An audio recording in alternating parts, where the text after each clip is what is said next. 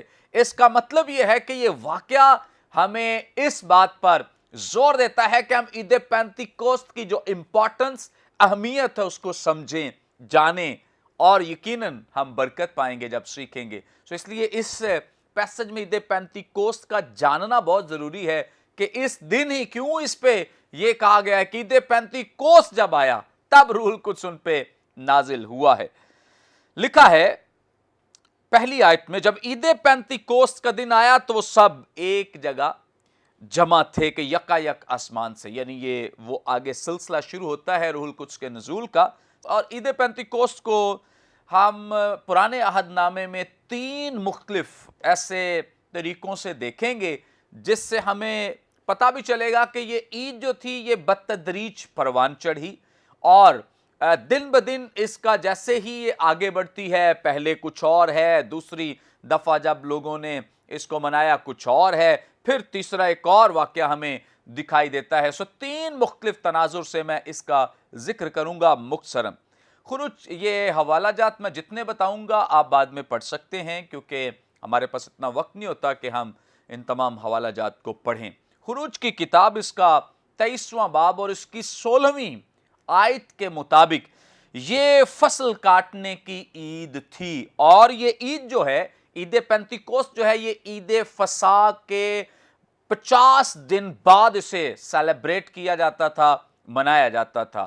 اور یہودی لوگ عام طور پہ اس دن بہت جشن منایا کرتے تھے، کیونکہ یہ فصل کاٹنے کی عید تھی. اس لیے جب لوگ فصل لاتے تو بڑا ایک جشن ہوتا تھا، خوشی کا اظہار کیا جاتا، سیلیبریشنز ہوتی تھیں، اور لوگ مل کر خوشی مناتے تھے، خوش ہوتے تھے، اور ان خوشیوں میں وہ دیگر لوگوں کو بھی، یعنی اپنے عزیز و اقارب کو بھی شامل کرتے، اور سب مل کر اس خوشی کو مناتے تھے.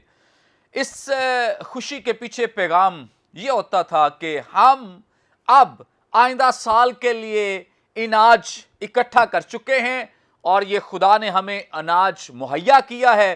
ایک لحاظ سے یہ شکر گزاری بھی ہے اور خداوند کی تعریف و تمجید بھی ہے. خروج کی کتاب کے 34ویں باب میں اور اس کی 22ویں آیت میں اسے ہفتوں کی عید بھی کہا گیا ہے. اور اسے چونکہ میں نے پہلے بھی بیان کیے کہ عید فصح کے 50 دن کے بعد سیلیبریٹ کیا جاتا تھا. عام طور پہ رومن کیتھولکس جو ایماندار ہیں ان کا کہنا ہے کہ یہ عید خمسین ہے. خمسین کا مطلب بھی 50واں ہی ہے. یہ تو اس کی پہلی ایک شکل ہمیں دکھائی دیتی ہے. اب دوسری اس کی شکل یہ ہے عید پینتیکوس کی. پہلی شکل یہ ہے کہ یہ فصل کی کٹائی کے وقت جب لوگ اپنے گھروں میں فصل لے آتے تو وہ شکر گزاری کرتے تھے، خوشی مناتے تھے. اب دوسری اس کی شکل یہ ہے کہ عید پینتیکوس کو خاص طور پر جو یہودی تھے یہ بعد میں شریعت کے نزول کی شکر گزاری کے طور پہ اسے منانے لگے. اب ان کا عقیدہ یہ تھا اور یہ کہتے یہ تھے کہ خدا نے جب انہیں مصر کی غلامی سے نکالا ہے تو ان کا ماننا یہ تھا کہ ٹھیک 50 دن کے بعد، یعنی کہ جب عید فصح کا آغاز ہوا، جب ان کو خدا نے مصر کی غلامی سے نکالا، اس کے ٹھیک 50 دن کے بعد خدا نے کوہ سینا پر شریعت کو نازل کیا، اور اس بات کی یہ شکر گزاری مناتے تھے، کرتے تھے. اور خاص طور پہ اس دن کے جشن میں جو ڈبل خوشی ان کے ساتھ شامل ہوگی، پہلے فصل کے لیے یہ صرف خوشی مناتے تھے، اب دوسری خوشی کی خبر ان کے لیے یہ ہے کہ یہ شریعت کے نزول کے لیے